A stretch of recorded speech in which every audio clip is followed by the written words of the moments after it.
বিএলওদের হুমকি নিয়ে এবার সিইওর দ্বারস্থ সংগ্রামী যৌথ মঞ্চ।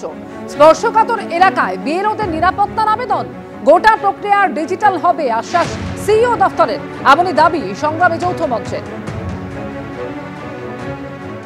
বিএলওদেরকে হুমকি দেওয়া শুরু হয়েছে যে কারোর নাম বাদ দেওয়া যাবে না, বাদ দিলে পরে যেখানে কাজ করছেন বা পরিবার নিয়ে যেখানে আছেন সেখানে নির্বিঘ্নে থাকতে পারবেন না।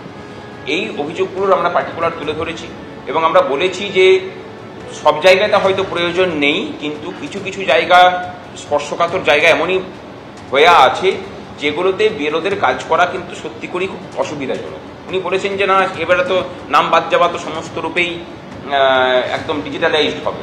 আমরা চাই ভারতীয় নির্বাচন কমিশন এটা খুব একদম গুরুত্ব দিয়ে বিচার করুন। দরকার হলে এদের এবং এদের পরিবারকে নির্দিষ্ট নিরাপত্তা দেওয়া হোক।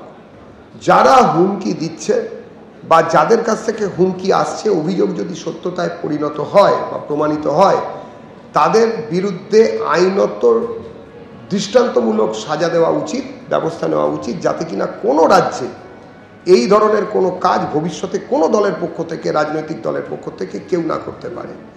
আর এই প্রসঙ্গে আরেকটা কথা এদের মনে করিয়ে দিতে চাই যে মনে রাখতে হবে, যারা এইসব করছেন তারা মনে রাখবেন, হয়তো তারা ভুলে গেছেন যে এই রাজ্যটা এখনো পর্যন্ত Islamic Republic of West Bangladesh হয়ে যায়নি, আর এই দেশটা এখনো মোদির শাসনে আছে।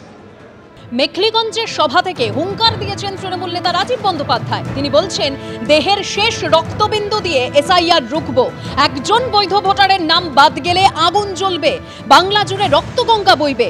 একজন ভোটারের নাম বাদ দেওয়ার অধিকার নির্বাচন কমিশনের নেই।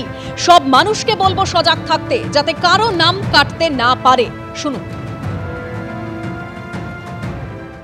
আমি আপনাদের বলবো, দলীয় কর্মীরা তো সজাগ আছেন, কিন্তু এই এলাকার নাগরিকদেরও আমি বলবো আপনারাও সজাগ থাকুন, যেন আপনাদেরও একজনের নাম যেন ভোটার লিস্ট থেকে কাটতে না পারে। কারণ ওদের উদ্দেশ্য হচ্ছে আপনাদের নাম ভোটার লিস্ট থেকে কেটে বাদ দিয়ে দেবে, তারপরে এনআরসি করবে, এনআরসি করেই বলে দেবে যে আপনি এই দেশের নাগরিক নন, আপনি এই জেলার নাগরিক নন। যেভাবে আসামে করেছে, ভোটার লিস্ট থেকে নাম বাদ দিয়ে এনআরসি করে তাদের ডিটেনশন ক্যাম্পে পাঠিয়ে দিয়ে দেশ থেকে বিতরণ করছে। আজকে উদ্দেশ্য প্রণোদিত ভাবে বাংলার বুকে, কুচবিহার জেলার বুকে, মেখলিগঞ্জের বুকে তারা এনআরসি করে আপনাদের বৈধ ভোটারদের নাম বাদ দিয়ে এই দেশ থেকে বিতরণ করার পরিকল্পনা করেছেন। আমরা আজকে বলে গেলাম, যতদূর আমাদের দেহের রক্ত রয়েছে, শেষ রক্ত বিন্দু দিয়ে আমরা এসআইআর রুখবো। একটা বৈধ ভোটারের নাম যদি বাদ যায়, তাহলে আগুন জ্বলবে, রক্তগঙ্গা বইয়ে দেবো বাংলা জুড়ে।